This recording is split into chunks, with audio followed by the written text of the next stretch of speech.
지켜야 하는 3대 절기가 있습니다. 6월절, 77절, 초막절입니다. 셋 중에 2개를 뽑으라면 어느 걸까요? 6월절과 초막절, 둘 중에 하나를 택하라면 그것은 추석이냐 설날이냐 해서 추석 이렇게 말하는 거랑 똑같아요. 우리나라 사람들한테. 세상의 모든 나라들마다 자기들이 지키는 그런 절기들이 있는데, 기념일, 그들이 지키는 기념일 이런 걸 보면 그들이 무엇을 중요한 가치로 여기는지 알 수 있습니다. 이스라엘도 마찬가지죠. 6월절과 초막절이 중요하다 하는 건데, 초막절의 영성이 따로 있고 6월절의 영성이 따로 있습니다. 일단 6월절은 어떤 절기입니까? 6월절은 이스라엘 백성들의 해방을 기념하는 그런 절기입니다. 이스라엘 백성들은 430년 동안 애굽의 바로왕 밑에서 종살이를 했거든요. 이제 그들은 노예 생활을 청산하고 애굽을 떠나고자 했을 때 세상 왕으로 대변되는 이 바로왕이 순순히 내보내주려고 하지 않았어요. 그래서 하나님은 당신의 종 모세를 세우시고 9번의 그 바로왕으로서는 견디기 힘든 그런 재앙을 보여주셨고, 그럼에도 불구하고 이 강팍한 바로왕이 질기게 버티죠. 하나님은 마지막 10번째 재앙을 내리시기로 작정하셨습니다. 그 10번째 재앙은 장자의 죽음이었습니다. 장자를 죽인다고 하는 것은 이 시족 중심의 승계사회에서 대들보를 무너뜨리는 재앙이고, 본인의 죽음보다 훨씬 더 아들이 죽는다는 것, 장손이 죽는다는 것은 훨씬 더 고통스럽고 강한 저주의 의미를 띠고 있죠. 하나님은 강팍한 바로왕에게 장자를 치는, 애굽의 모든 하나님을 경히 여기는 사람들에게 죽음의 사자가 지나가게 될 건데 장자들이 다 죽을 것이다 경고하신 후에, 당신의 자녀들은 이러한 재앙에서 벗어나게 하기 위해서 이렇게 하라 말씀하신 바가 있어요. 4가지를 말씀하시는데, 그 첫 번째는 뭐냐면, 각각 가족의 숫자대로 1년 된 수컷으로 양이나 염소 가운데 제물을 택해서 3월 14일까지 간직하고 있다가 14일 저녁에 그 양을 잡아라. 두 번째는 그 양의 피를 받아서 문설주에 발라라. 문설주라고 하는 건 이 도어 프레임입니다. 딱 보면 한눈에 이 집 피가 발라져 있는지 아닌지 문을 보면, 정문을 보면 알듯이 분명하게 여호와의 죽음의 사자가 확인하기 쉽게 발라라, 그런 뜻입니다. 세 번째는 집 밖에 나오지 마라. 안에서 식사를 하는데 식사는 불에 구운 걸 먹어야 돼요. 빵은 무교병과 쓴 나물을 아울러 먹으라 했습니다. 먹는 복장은 어디로 곧 떠날 사람 복장을 하고 허리에 띠를 띠고 발에 신을 신고 손에 지팡이를 짚고 그리고 서서 밥을 먹어라. 4번째로는 음식을 다음날 아침까지 남겨서는 안 된다. 남은 음식이 있으면 전부 다 태워라. 이것이 여호와의 6월절이니라 라고 했습니다. 그러니까 6월절의 메시지는 뭐냐 하면 피를 기억하라는 겁니다. 보혈, 보배로운 피. 6월절은 피의 절기입니다. 그 피가, 우리가 보배로운 피라고 말할 수 있는 것은 죄의 값을 보상하기 때문에 그래요. 6월절과 피는 뗄래야 뗄 수 없습니다. 여러분, 우리가 만약에 그날 밤 거기 있었던 이스라엘 백성들이라고 생각을 해봅시다. 여러분의 식구가 넷이면 양 몇 마리 준비해야 돼요? 그냥 엄마 대표로 하나? 아빠 대표로 하나? 가족 숫자대로 준비해야 됩니다. 그렇게 안 하면 큰일 납니다, 여러분. 태어난 지 1년밖에 안 된 어린 양, 1년밖에 안 된 어린 양, 얼마나 털이 복슬복슬하고 예쁘겠어요. 그런데 그걸 죽여야 돼요. 이거 안 죽이면 어떻게 돼요? 내가 죽습니다. 어린 양의 피, 그것을 문설주에 바르고 죽음의 사자가 그것을 보고 내가 죽어야 할 그 피를 어린 양이 감당했다는 것을 보고 그 집을 퉁치고 지나가는, 담을 넘어가는 패스오버. 6월절의 이름 패스오버인데, 패스오버 하는 거, 그 피를 보고 담을 뛰어넘는 것입니다. 우리 크리스찬들에게 있어서 6월절은 예수 그리스도를 생각하는 그러한 절기이죠. 갈보리 십자가의 모형입니다. 우리는 값없이 구원을 얻었지만 그 대가가 값싸게 이루어진 것은 아닙니다. 엄청난 대가가 지불됐죠. 죄를 지은 사람은 하나님 나라 천국에 갈 수 없는데, 그 죄가 얼마나 무서운가 하면 하나님의 아들이 죽었어야만 했어요. 하나님으로서는 정말 값비싼 대가를 치르고 여러분과 저의 구원이 이루어졌다는 사실, 여러분 우리 믿으셔야 돼요. 이게 가슴 깊이 절절히 회개되셔야 합니다. 우리가 구원을 받을 수 있는 것은 순전히 어린 양 예수의 보혈, 피의 공로 때문이죠. 누구든지 예수 그리스도의 이름을 부르는 자는 구원을 얻으리라. 이 말씀은 누구든지 어떤 흉악한 죄인이든지 예수 그리스도의 이름을 부르는 자들은 구원을 주겠다, 안 주겠다? 주겠다. 이게 하나님의 법입니다. 하나님은 우리를 불문에 붙이시겠다. 우리가 어떤 불행한 과거를 살았든지 우리가 어떠한 죄를 지었든지 그거 상관하지 않으시고 누구든지 주의 이름을 진심으로 믿고 영접하는 자들은 구원해 주시겠다고 약속하셨어요. 하나님은 그날 밤에 이스라엘 백성들을 살리시기로 결정하셨을 때에 너희들 중에서 누가 선인이고 누가 악한 사람들인지를 분별하고 나한테 고해라. 내가 선인은 살리고 악인은 죽이겠다, 이렇게 말씀하지 않으셨어요. 누구든지 그 도어 프레임에, 문설주에 어린 양의 피가 발라진 집은 그의 과거가 어떻든지 그가 어떤 흉악한 죄인이든지 다 살려주겠다고 약속하셨습니다. 누구든지 주의 이름을 부르는 자는 구원을 얻게 될 줄로 믿습니다. 그러므로 6월절은 우리 안에 그리스도 예수의 피가 발라져 있는가 없는가를 1년에 한 번씩 점검하는 그런 절기입니다. 6월절은 음식에 담겨 있어요. 그 의미가. 6월절은 식사법이라고 해도 과언이 아닙니다. 6월절은 푹신한 방석에 쿠션 끼고 앉아서 편안한 자세로 밥 먹는 거 아닙니다. 허리띠 풀고 먹는 거 아닙니다. 미각을 돋구기 위해서 가진 양념에 묻힌 나물이 아니라 쓴 나물이라고 했습니다. 그러니까 요즘 같은 이런 먹방이 대세인, 채널만 돌리면 뭐 맛있는 녀석들이니 생생정보통이니 다 먹는 얘기 온투성인, 오늘날의 세상과는 맞지 않아요. 6월절 식사는 오래 먹기 위한 장조림이나 피클 같은 것이 없습니다. 6월절 식사는 인간의 미각을 철저히 배제합니다. 그것은 먹기 위해서 먹는 식사가 아니고 살기 위해서 먹는 식사입니다. 광야로 먼 길을 떠나기 위해서 에너지가 필요하기 때문에 먹는 식사죠. 그날 밤의 분위기로 봐서 하나님은 금식을 명할 것 같기도 한데 금식을 명하지는 않으셨어요. 왜냐하면 먹고 길을 걸어야 하기 때문에. 먹되 음식을 먹는 것이 아니고 의미를 먹으라 하셨죠. 6월절은 식사를 밥을 먹는 게 아니고 의미를 먹는 것입니다. 의미를. 무교병을 먹어라. 무교병은 맛자라고 불리는 부풀리지 않은 빵인데 부풀릴 사이도 없이 긴박했던 그날 밤을 기억하라는 의미입니다. 쓴 나물을 먹으라는 건 종로로 탈 때 그 쓴 기억을 잊지 말고 살아라 하는 그런 의미죠. 앉아서 먹지 말고 서서 먹으라 했습니다. 급하게 먹으라고 했어요. 그것은 뭐냐 하면 밥 먹는 건 세상 편한 자세잖아, 그죠? 아무리 열심히 일했어도 밥 먹을 때는 좀 개도 안 건드리고 말이지 좀 이렇게 편안하게 먹기를 바라는데 넉놓은 식사를 하지 말라는 거예요. 그렇게 얼빠진 식사를 하지 말고 긴장감 있는 식사를 하라고 하는 그런 뜻입니다. 먹는 것에 탐닉하지 말라는 말씀입니다. 먹되 아침까지 음식을 남기지 말라고 하셨어요. 아침까지 남은 것이 있으면 다 불태우라고 했습니다. 하나님은 이스라엘 백성들에게 하루 쓸 음식만을 명령하셨어요. 광야로 내모시면서. 그럼 내일 쓸 음식은 어떻게 해야 되죠? 하나님이 주신다고 믿는 것입니다. 아멘. 우리가 하나님에게 바랄 양식은 열흘치입니까? 아니면 한 달치입니까? 1년치입니까? 하루치. 오늘 하루의 음식을 달라고 하고 또 내일 그 양식을 위해서 하나님을 만나야 하는 이유가 바로 우리에게 있는 거죠.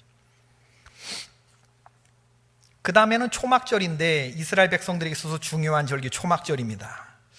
이스라엘 백성들이 성벽을 중수한 후에 7째 달에 이르러 모든 백성이 일제히 수문학 광장에 모였다고 했어요. 거기서 학사 에스라가 주도하는 말씀 사경회에 참석해서 새벽부터 정오까지 말씀을 들으며 아멘하며 감격하여 울고 회개하는 역사가 일어났는데 이 말씀 사경회의 절정은 초막절이었습니다.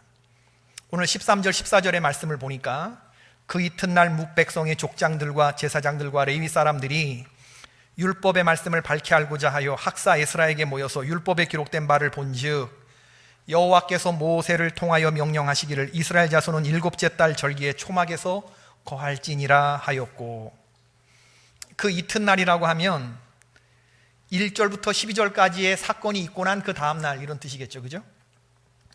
종교력으로는 티슈리월, 티슈리는 유대력으로 1월 1일인데 그 이튿날 이름은 1월 며칠이란 얘기예요. 1월 2일에 울며 여호와 하나님의 말씀을 아침부터 새벽부터 정오까지 6시간 듣고 아멘 아멘 하고 그렇게 눈물로 회개하고 기뻐하면서 같이 친교를 나누던 1월 1일 지나고 난 그 이튿날 백성들은 다 집으로 돌아간 것으로 보입니다. 그러나 뭇 백성의 족장들과 제사장들과 레위 사람들이 율법의 말씀을 밝히 알기 위해서 에스라에게 다시 모여들었다는 겁니다. 규정에도 없는데 왜? 일반 백성들이 아니고 리더 그룹에 있는 사람들이 하나님의 말씀을 밝히 한다는 건 어떤 깨달음이 일정한 지식에 이르기 위한, 또 그 지식이 우리의 삶을 변화시키는 데까지 적용시키기 위한 하나님의 말씀을 알고자 하는 그 열망에서 비롯된 그런 마음이 있었기 때문에 리더 그룹들이 학사 에스라에게 나왔다는 거예요. 그런 사람들에게, 이런 열망이 있는 율법의 말씀을 밝히 알고자 하는 그런 사람에게 학사 에스라가 새로운 말씀을 들려준 거 아닙니다. 없던 말씀 들려준 거 아닙니다. 초막절을 지켜야 한다는 이야기를 들려주었어요. 이미 모세적부터 있었던 그런 절기, 초막절에 대한 FM 규례는 신명기 16장 13절에 나와 있습니다. 이건 너무나 중요한 구절이기 때문에 오늘 우리가 느헤미야의 초막절 영성을 공부할 때 원론이 어떻게 되어 있는지는 한번 읽어볼 필요가 있어요. 다 같이 한번 읽어보십시다. 신명기 16장 13절이야. 시작. 너희 타작마당과 포도주 틀에 소출을 거두어 드린 후에 이래 동안 초막절을 지킬 것이요 절기를 지킬 때에는 너와 내 자녀와 노비와 내 성중에 거주하는 레위인과 객과 고아와 과부가 함께 즐거워하되 내 하나님 여호와께서 택하신 곳에서 너는 이래 동안 내 하나님 여호와 앞에서 절기를 지키고 내 하나님 여호와께서 내 모든 소출과 내 손으로 행한 모든 일에 복 주실 것이니 너는 온전히 즐거워할지니라. 너희 가운데 모든 남자는 1년에 3번 곧 무교절과 칠칠절과 초막절에 내 하나님 여호와께서 택하신 곳에서 여호와를 배웁되 빈손으로 여호와를 배웁지 말고 각 사람이 내 하나님 여호와께서 주신 복을 따라 그 힘대로 드릴지니라. 아멘. 이렇게 학사 에스라가 읽었을 때 제사장과 백성의 방백들과 레위인들이 다 일어났다고 그랬는데 제가 한번 그대로 해보려고 그랬어요. 느헤미야 때는 있었는데 우리는 없는 게 뭐냐면요, 이렇게 하나님의 말씀을 읽었는데 다 같이 일어나서 아멘 아멘 이러면서 땅에 얼굴을 대고 비비는 사람이 없다는 거예요. 내가 족장과 제사장과 레위인 반열에 속해 있다고 생각되는 분들 일어나서 한번 이렇게 해봐라. 내가 해보려고 했는데 내가 말기로 했습니다. 누가 일어나야 될까? 누가 일어나야 될까? 초막절 규례를 이뤘을 때 느헤미야 백성들이 일어나서 아멘 아멘 아멘 하면서 에스라의 이야기를 듣고 모든 백성들이 초막절을 지키게 됩니다. 산에 가서 초막을 지을 각종 나뭇가지들을 가져다가 율법에 기록된 대로 텐트를, 초막을 지었어요. 상상해 보십시오. 일제히 7째 달에 모든 백성들이 몰려들었는데 2만 명의 사람들이 우리나라 사람들 추석 때 벌초하러 산에 올라가듯이 방방곡곡에 올라가서 그렇게 나뭇가지를 온 백성이 다 모아들인다고 한번 생각해 보세요.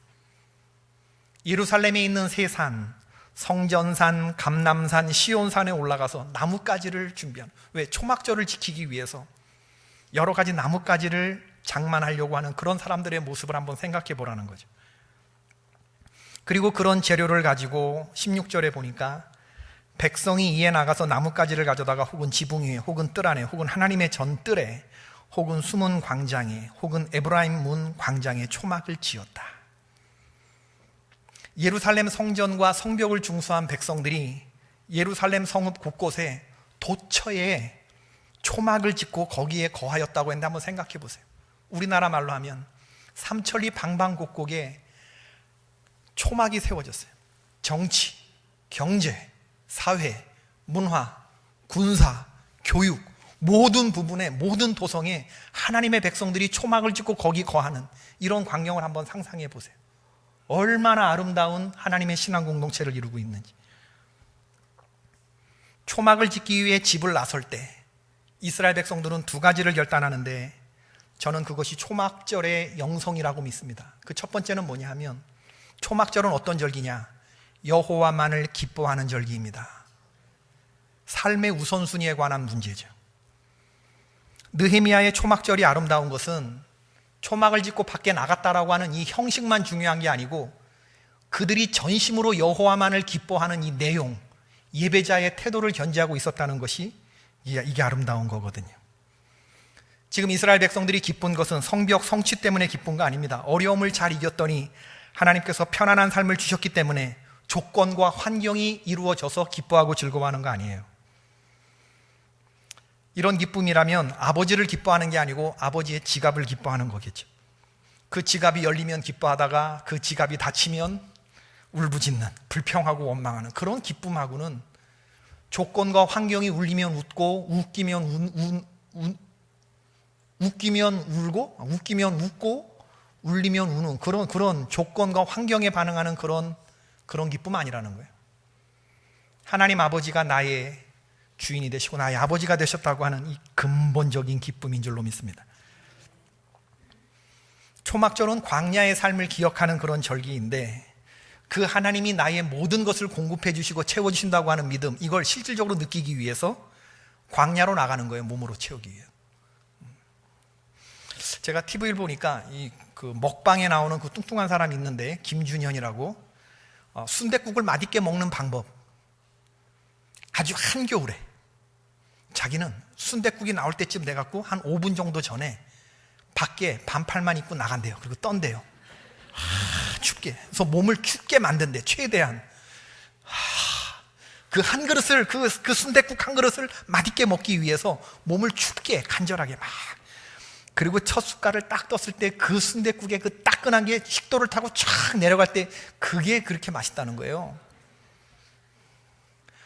한여름에 제일 맛있는 자기 좋아하는 게 뭐냐면 돼지갈비에 맥주를 이렇게 탁 먹는 건데 그 막히는 도로에 더울수록 아무것도 물도 안 먹는데요. 그러면서 집까지 온대. 차가 막히면 짜증나면 짜증날수록 좋대. 그러면서 집에 와갖고 탁 하고 약간 뜨거운 물로 샤워를 한대. 한여름에. 왜? 그 시원한 맥주 한 모금을 먹기 위해서. 그런 얘기를 하는 걸 봤는데 광야에 집 놔두고 나가갖고 텐트 치면서 아무것도 없던 광야 시절을 생각하면서 하나님이 채워주신 것을 생각하는 그런 절기죠. 신명기 8장 2절 3절 다 같이 읽어봅시다. 시작. 내 하나님 여호와께서 이 40년 동안에 내게 광야길을 걷게 하신 것을 기억하라. 이는 너를 낮추시며 너를 시험하사 내 마음이 어떠한지 그 명령을 지키는지 지키지 않는지 알려 하심이라. 너를 낮추시며 너를 줄이게 하시며 또 너도 알지 못하며 내 조상들도 알지 못하던 만나를 내게 먹이신 것은 사람이 떡으로만 사는 것이 아니요 여호와의 입에서 나오는 모든 말씀으로 사는 줄을 내가 알게 하려 하심이니라. 어서 많이 들어본 규절이죠. 예수님이 광야에서 40일 금식하시고 사탄에게 시험 받으셨을 때 첫 번째 돌을 떡으로 만들어 먹으라 했을 때 이겼던 그런 물리치신 말씀이죠. 예수님에겐 우선순위가 분명했어요. 사탄 마귀가 세 번째 시험을 할 때 높은 산으로 데려가서 천하만국과 영광을 보여주며 내게 엎드려 한 번만 경배하면 이 모든 것을 내게 주리라 하였습니다. 여러분, 세상 만국과 영광 가지고 싶으시죠? 세상 만국과 영광 가지고 싶으세요? 세상적인 거, 육신의 정욕과 이생, 세상적인 어떤 물질 이런 거 다 갖고 싶죠? 한 번만 사탄에게 절하라 하면 절할 사람. 하나님, 내가 그렇다고 하나님 떠나는 거 아닙니다. 이번 한 번만 눈 감아주세요. 우리 이럴 사람들 많단 말이에요. 예수님 어떻게 하셨어요? 우선순위가 흔들리지 않았습니다. 사탄아 물러가라. 기록되었으되 주 너희 하나님께 경배하고 다만 그를 섬기라 하였느니라. 하나님은 그런 세상 유혹에 대해서 사탄을 향해서 채찍을 휘두르셨어요. 세상 만국과 영광 얼마나 갖고 싶은 거예요. 아니 그 반의 반쪽만 해도 우리는 눈이 돌아가는데 돈다발 몇 개만 흔들면 우리 그까지 신앙 쉽게 팽개칠 수 있는데 예수님은 천하 만국과 영광을 보여주는 그런 사탄 마귀에 대해서 채찍을 휘두르시면서 그런 것들이 시험거리가 되지 못했던 삶의 우선순위가 분명했던 그 삶을 보여주셨습니다. 그리고 우리들에게도 너희들도 이 길을 따라와라 말씀하셨죠. 나는 비록 광야에 거할지라도 하나님을 기뻐하겠다고 선포하는 거, 하나님만을 기뻐하겠다고 하는 거, 이게 초막절 영성입니다. 성도님들은 그렇게 말할 수 있어요. 목사님, 세상 물정 모르는 소리 하지 마세요. 그렇게 살다간 다 세상에서 쫄쫄 굶습니다. 제가 진실로 여러분에게 말씀드립니다. 여러분, 천국 물정 모르는 소리 하지 마세요. 큰일 납니다. 천국 물정 모르는 소리 하지 마세요. 지옥 모르는 사람처럼 얘기하지 마세요. 큰일 납니다, 여러분. 저는 그런 사람들을 너무나 많이 봤어요. 천국 물정 모르고 사는 사람들, 차라리 몰랐다면 괜찮은데 알면서도 그 말씀에 순종하지 못하는, 여전히 자기가 주인된 사람들의 종말이 어떠한가. 여러분, 바로 우리의 신앙생활이 앞으로 힘있게 나아가지 못하고 자꾸 주저앉게 되는 이유가 뭔지 아세요? 우리가 세상 물정엔 맑은지 몰라도 천국 물정에 눈이 어둡기 때문에 그렇습니다. 하나님만을 기뻐하는 절기가 초막절이라는데 3살, 4살 아이들에게 묻는 아빠들의 유치한 질문이 있죠. 저도 우리 교회 유치부 애들한테 잘 묻습니다. 말귀가 좀 통한다 싶은 애들, 유치부 애들한테 무슨 질문이겠어요? 너 아빠가 좋아? 엄마가 좋아? 이러면 7살 애들은 대답합니다. 꾀가 말짱해져가지고 제가 저를 이렇게 빤히 보면서 저는요, 목사님이 좋아요. 이럽니다. 그런 애들한테는 시시해져요. 농담을 한 거죠. 걔네들은 이미 세상을 알아버린 오염된 애들입니다. 제가 말씀드리고자 하는 바는 뭐냐면, 너 아빠가 좋아, 엄마가 좋아? 그러면 숨도 안 쉬고, 여러분 많은 퍼센테이지 누가 많은 줄 아세요? 엄마라고 숨도 안 쉬고 얘기하는 애들 많습니다. 엄마가 좋대. 그럼 아빠들은 상처받죠. 개 중에 똑똑한 아빠들이 아이들은 혹시 뒤에 묻는 사람을 대답할 확률이 높다는 걸 알고 다시 묻지요. 너 엄마가 좋아? 아빠가 좋아? 애가 대답을 주저없이 하죠. 엄마. 아빠는 상처를 곱빼기로 받고 아이가 완전히 확인 사살하는 거지. 예수님이 마태복음 11장 25절에서 이런 말씀하셨어요. 그때 예수께서 대답하여 이르시되 천지의 주제이신 아버지여, 이것을 지혜롭고 슬기 있는 자들에게 숨기시고 어린 아이들에게는 나타내심을 감사하나이다. 어린 아이들은 엄마만을 기뻐합니다. 지혜롭고 슬기 있는 자들의 대답은 아니에요. 그죠? 지혜롭고 슬기 있는 자들의 대답은 아니에요. 여기서 지혜롭고 슬기는 좋은 의미의 지혜롭고 슬기로운 게 아니고 꾀가 말짱한 사람, 똑똑한 사람, 그런 의미입니다. 지금 아이는 엄마가 좋아, 아빠가 좋아하고 묻는 아버지가 어떤 존재인지 몰라요. 아빠가 자기를 위해서 안 보이는 동안 밤낮으로 돈 벌어주는 가정의 근간이라는 사실을 애가 조금만 일찍 영안을 떴어도 엄마라고 즉각적으로 대답하지 못합니다. 물론 24시간 엄마를 많이 보니까 엄마에게 어태치될 수도 있겠지만, 아빠가 안 보이는 순간에 뭘 하고 있는지에 대해서 안 보이는 시간에 대한 개념만 있어도 얘는 엄마라고 말하지 못해요. 말하는 분 상처받을까 봐. 그죠? 근데 아이는 상황과 관계없이 의식이 없어. 얘는 자기 유익을 위한 노림수도 없습니다. 그런 거 할 줄 몰라요. 이런 걸 뭐라 한다? 멍청이라고 한다. 똥멍청이라 한다. 똥멍청이라 한다. 그런데 이게 아이의 엄마 경험이에요. 엄마면 지금 나는 부족한 게 없거든요. 아빠? 그런 거 없어도 엄마면 지금 나는 이 한 분만 붙들고 있으면 먹는 거, 입는 거, 자는 거, 마시는 거 전부 다 해결되는 거죠. 엄마만을 고백하고 엄마만을 붙드는 거. 여러분, 신앙생활에서도 어떤 면에서 좋은 신앙인이란 이런 똥멍청이 같은 거예요. 하나님만을 기뻐하는 거죠. 누가복음 15장에 나오는 탕자가 왜 탕자였냐 하면 아버지를 기뻐했어요? 아버지의 지갑을 기뻐했어요? 그는 아빠와 함께 있으면서 아빠를 기뻐하지 않았어요. 다른 것에 관심이 있었어요. 그러다가 폭망한 인생을 살았어요. 우리가 하나님을 기뻐한다는 거, 그게 무슨 의미인지 잘 깨달으시기를 바랍니다. 아빠의 지갑 때문에 아빠를 믿는 거 아니거든요. 초막절의 영성이라고 하는 것은 하나님만을 즐기는 거예요.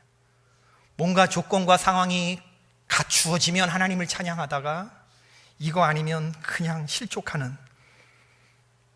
여러분, 누가복음 15장에 탕자가 돌아오는 귀로의 여정은 그가 하늘과 아버지께 범죄했다는 것을 깨닫고 나의 잘못의 근원이 하나님과 아버지를 떠난 그 순간에 있다는 걸 깨닫고 나 이제 돌아가리라, 아버지의 품으로 돌아가리라. 그것은 다시 아버지께 유산 분배받아서 나오리라 이런 결단 아니거든요. 내가 몰랐던 아버지의 품으로 돌아가리라, 그 마음을 품는 것이 회개거든요. 하나님을 기뻐하는, 하나님만을 기뻐하는 그런 삶이 아닌 것에서 나 이제 하나님만을 기뻐하는 삶을 살겠다, 그러고 다시 터덜터덜 아버지 집을 향해서 돌아오는 것, 이게 회개입니다. 여러분, 그렇게 돌아왔을 때 하나님이 우리를 안아주시는 것이죠. 신명기 핵심 6장 4절은 그 하나님만을 기뻐하라는 거예요. 이스라엘아 들으라, 우리 하나님 여호와는 오직 유일한 여호와시니 너는 마음을 다하고 뜻을 다하고 힘을 다하여 내 하나님 여호와를 사랑하라. 신앙생활은 어찌 보면 이렇게 멍청한 고백을 하고 멍청한 길을 가는 거죠. 아무것 가진 거 없어도 좋아요. 하나님만 즐거워하며 기뻐하는 마음으로 나간다면 하늘이 열리고 비가 내리게 된다고 믿는 것입니다. 아무것 없어도 하나님만 있으면 된다고 말하는 사람을 세상에 무엇이 막아 세울 수 있겠어요, 여러분? 자크 엘릴이라고 하는 프랑스 법철학자이며 신학자가 그에 져서 자유, 사랑, 능력에 관하여라는 책에서 이렇게 말했습니다. 따라해 봅시다. 겸손은 교만의 반대말이 아니라 자신의 무가치함에 대한 깨달음이다. 자, 처음부터 시작.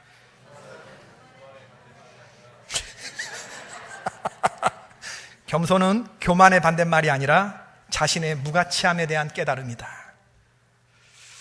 저는 어린아이들이 난 엄마가 좋다라고 말하는 그 멍청한 고백, 나는 엄마가 아니면 안 된다고 앞뒤 재지 않고 고백하는 그런 절대 의존성, 그 강렬한 이기심, 이것이 오히려 천국 시민의 필요 충분한 조건이 된다고 하는 사실, 이걸 여러분들이 기억했으면 좋겠어요. 하나님만을 의지하는 겁니다. 멍청할 정도로. 그럴 때 하나님께서 우리를 불쌍히 여겨주시고 우리의 모든 것을 채워주시는 바로 그것이거든요. 믿으시기를 바랍니다.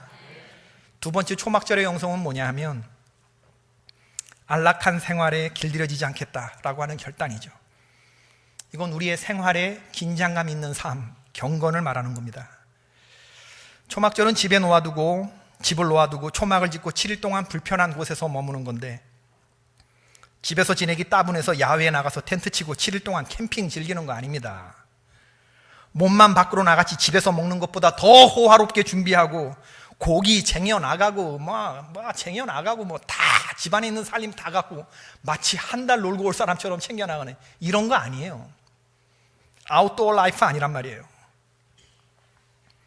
등허리가 베기는 딱딱한 곳에 누워 자면서 박한 음식을 먹으며 그것으로 감사하고 기뻐하는 그런 절기죠.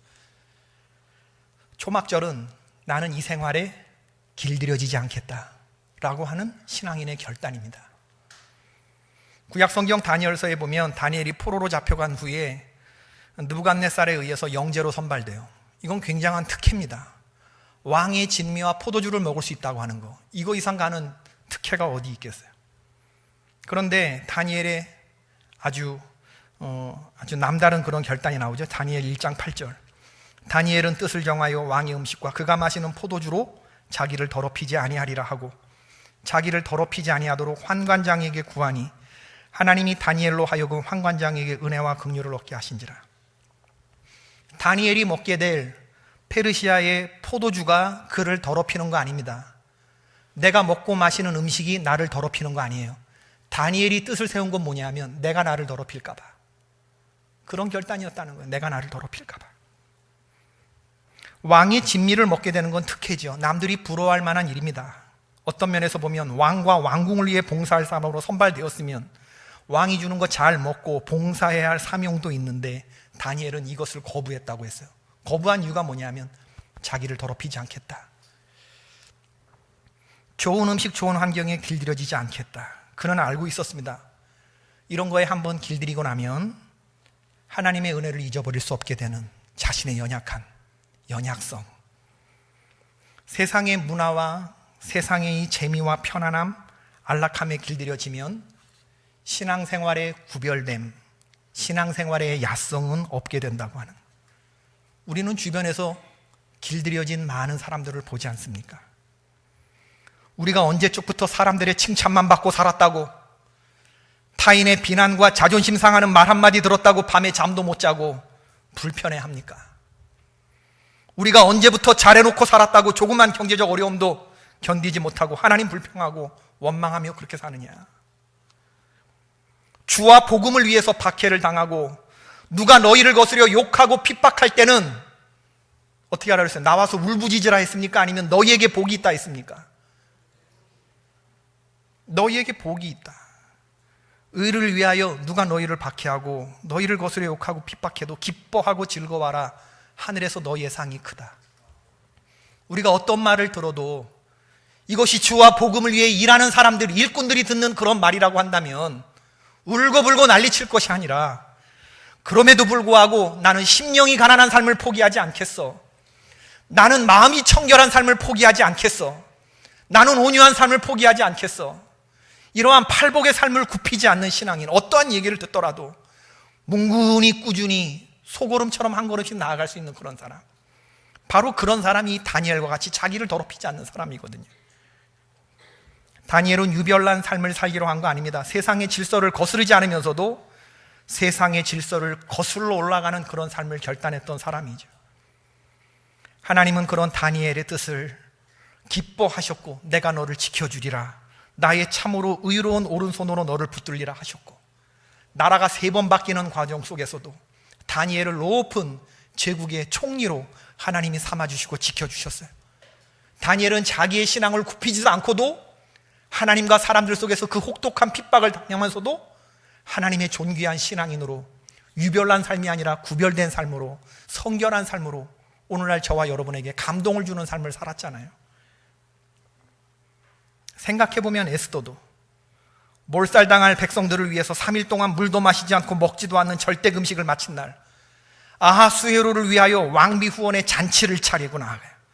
3일 금식한 여자가 그 음식들이 얼마나 먹고 싶었을까? 이거 다 계산에 의한 건데, 파티라면 이골이 났을 아하수에로와 하만 총리 단 2사람을 위한 잔치자리를 배설하고, 이 잔치자리를 3일 금식한 여자가 만들어 놓고 그리고 그날 왕 앞에 나아가는 거예요. 왕이 만약에 규를 내밀지 않으면 그냥 죽는 것이 페르시아 왕궁의 의전 원칙인데, 그때 하나님께서 아하수에로의 마음을 감동시켜서 에스더를 용납하게 했죠. 너의 소원이 있으면 말해라, 내가 제국의 절반이라도 너에게 주겠다 했을 때 오늘 나의 잔치에 와달라고, 그 2사람 와달라고, 왕과 총리가 와달라고 그렇게 얘기를 했어요. 세상의 질서에 길들여지지 않는 야성이 에스더에게 있었는데 3일 먹지도 않고 마시지도 않는 여자가 보식해야 될 때, 그때 잘 차려진 그 후원에서 왕과 하만을 아주 기분 좋게 만드는, 여러분 이건 에스더의 전투자리였습니다. 파티자리가 아니었어요. 아무도 그런 식의 삶을 살라고 그녀에게 강요한 사람 없어요. 그러나 세상 나라 페르시아, 오늘의 이란의 왕비로 살다 죽으리라, 이게 그녀의 삶의 목표가 아니고 나는 하나님 나라의 딸로 살리라 하는 그러한 정체성이 있었을 때 이런 식의 삶이 가능해지는 거예요. 누가 보더라도 너는 참 복받은 팔자고 팔자 늘어지는 거라고 사람들이 볼 땐 그렇지만 에스더는 그렇게 생각하지 않았다는 거예요. 내가 원하는 나라는 세상 나라 반쪽이 아니고 고작해야 70년 80년, 고작해야 에스더의 나이로 보자면 그저 뭐 한 3, 40년 통하고 말 이런 나라가 아니고 영원한 하나님 나라에서 별처럼 빛나고 싶은 그런 사람이 되기를 원했거든요. 얼마나 멋있어요. 자기를 더럽히지 않으려고 세상의 유혹이 한 방울도 그녀를 묻히지 못했습니다. 여러분, 하나님이 그녀를 지키니까 악이 한 방울도 그녀를 만지지 못했어요. 노아처럼 하나님이 지키시는 사람은 물에다 사람들이 빠져 죽어가는 그 하늘의 샘이 열리고 땅의 샘들이 열릴 때 물 한 방울 묻히지 않고 배에 올라갔다가 물 한 방울 묻히지 않고 배에서 내리는 거고, 그런 사람. 말씀을 맺겠습니다.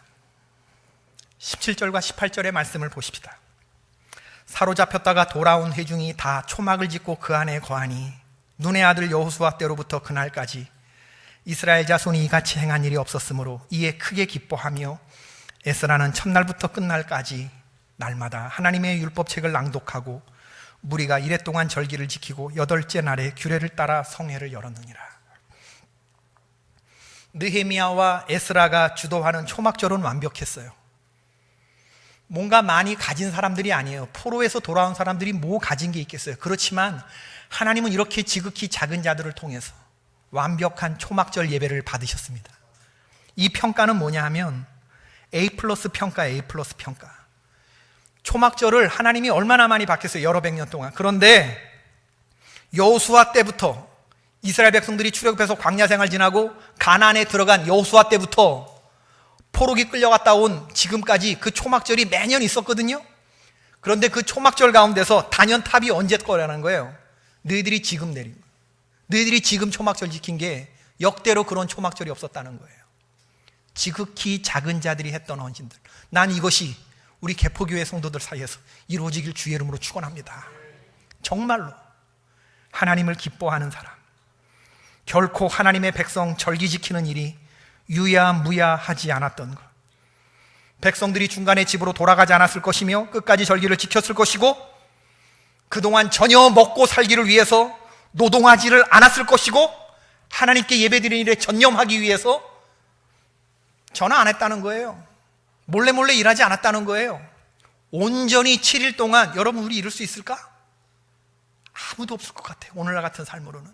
예배에 우리가 7일 동안 만사작파하고 우리가 그렇게 하나님만 기뻐하며 율법의 말씀을 첫날부터 끝날까지 들으며 우리가 그렇게 크게 하나님만을 즐거워할 수 있을까? 그럼 하나님이 그럴 수만 있다면 여러분의 가정과 여러분에게 큰 복을 내려주실 텐데, 하나님만을 전심으로 섬기며 7일 동안 그들은 가난한 자들과 함께 먹고 마셨을 거예요. 하나님께서 풍성한 수확을 주신 데에 대해서 감사했을 겁니다. 그리고 그 초막 생활을 통해서 선조들에게 베풀어 주신 하나님의 은혜에 감사했겠죠. 그리고 제8일에 성회를 열었다 했습니다. 초막절 행사의 엄숙한 종결, 시작과 끝에 하나님의 말씀이 있었고 긴장감이 있었고 마지막 순간까지 대열이 흐트러지지 않았다라고, 절도가 있었다고 하는 그런 고백들. 얼마나 아름다운 모습인지 몰라요. 느헤미야를 읽으면서 새벽마다 이 영이 흐려지는 역대하의 열왕들을 보면서 제가 느헤미야를 읽으면서 정화가 돼요. 할렐루야. 새벽마다 여러분 듣기 너무 힘드시죠, 그죠? 아합의 길로 행하는 그런 왕들 막 죽이고 살육하는 이런 은혜 안 되는 본문만 읽다가 그거 싹 지나가면 느헤미야 본문 딱 읽다 보면 얼마나, 안개가 걷히고 하나님의 백성이 어떻게 모범적으로 사는지가 들어오는 그런 느낌이에요. 이런 결단이 있길 주의 이름으로 축원합니다. 나는 하나님만을 기뻐하겠어. 나는 하나님을 내 삶의 주인으로 섬기겠어. 난 이제부터 하나님만을 위해서 살 거야. 이제부터 나는 내 생각, 내 방식대로 살지 않고 성경에 나와 있는 그런 방식의 삶을 살 거야. 지금까지 내가 주인 삼았던 거 다 내려놓고 난 주님만 위해서 살 거야. 좀 하나님을 신앙생활하면서 한 번만이라도 감동시키는 믿음의 사람들이 될 수 있기를 주의 이름으로 축원합니다. 내가 역대로 많은 사람들의 예배를 받아봤지만 개포교회 성도들의 이 아름다운 예배는 처음이야. 역대로 이런 적이 없었어. 이런 예배가 드려줄 수 있다면 얼마나 좋을까. 자신 있으신 분들 아멘. 아멘. 우리 그러십시다. 이러한 결단이 위대한 첫걸음을 떼게 합니다. 여호와만을 기뻐하십시다. 엄마 품에 안긴 젖 먹는 아이, 젖된 아이처럼, 그죠? 엄마의 젖이 그리운 게 아니고 엄마의 품에 안겨서 엄마의 호흡 소리를 느끼면서 편안히 쉬는, 좀 이런 내 영혼이 고요하고 엄마 품에 안긴 젖된 아이처럼 내 영혼 평안해. 이렇게 고백할 수 있는, 진실로 고백할 수 있는 그런 하나님의 사람들이 세워질 수 있기를 바랍니다. 우리 오늘 부른 찬양 가운데 내가 주인 삼은 모든 것 내려놓고